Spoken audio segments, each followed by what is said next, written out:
रामकृष्ण हरी विठ्ठल केशव. या धावत्या युगामध्ये लक्षात ठेवा, धावतं जीवन जगत असताना आपणास हिवाळा, पावसाळा, उन्हाळा यामध्ये कोणतेच रोग होऊ नयेत किंवा झाले असतील तर प्रत्येक ऋतूमध्ये आपण आपली काळजी कशी घ्यायची आणि आपलं स्वास्थ्य, मानसिक स्वास्थ्य जे आहे ते कसं टिकवायचं.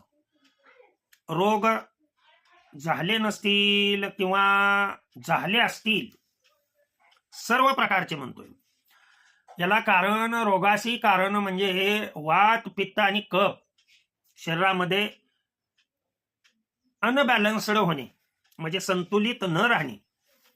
आणि हे आपल्या जीवनामध्ये संतुलित राहण्यासाठी आपण काय करावं हे मी आजच्या व्हिडिओमध्ये सांगतोय. लक्ष देऊन ऐका.